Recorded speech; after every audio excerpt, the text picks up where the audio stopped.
It has good range, actually. It has really good range, actually. Probably like, what, 30 feet? Play down the hall if you want.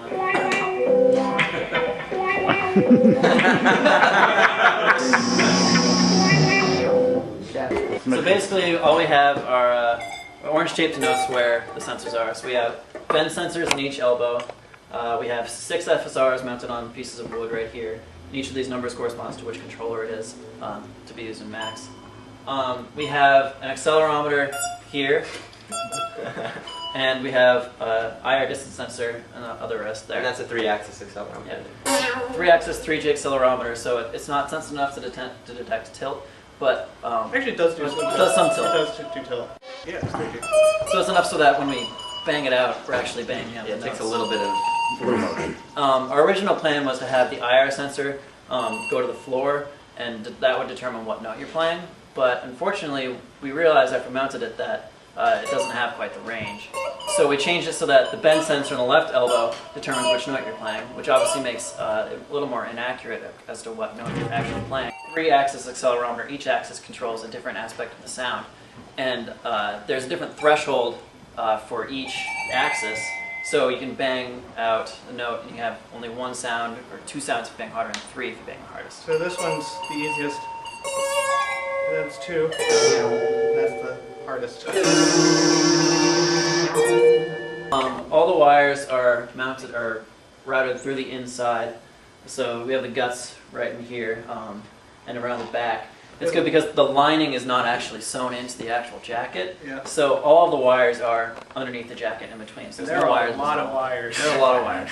This is the transmitter and the MIDI-tron. So it's all on one self-contained unit right here. Real pain to get the bend sensors mounted because I was like trying to work inside the jacket, like marking where the elbow was, and but eventually I just stabbed a hole in it. And then the duct tape is a beautiful thing. Yeah. These are all SSRs, but all these do is they run samples. If you press down on, that's a big one, press down on it and it reaches a threshold of I think about 80 and turns it on, and press it again and it can turn it off.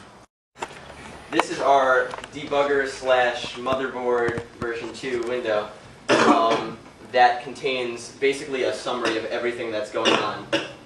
And it has all of our controller inputs here, all the data coming in, so we can see and troubleshoot, and also, you know, kind of monitor what's going on with everything.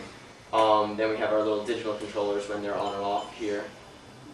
Here's the note value of each of the separate synthesizers we're sending out based on the 3 axes of the accelerometer.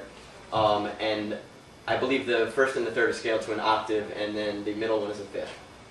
So it's the note choice is based on the one choice of the left bend sensor. And then we can monitor our pitch bend here, our mod wheel, and then this is each of the FSRs. If you want to hit one, you can see that it turns red when that loop is on.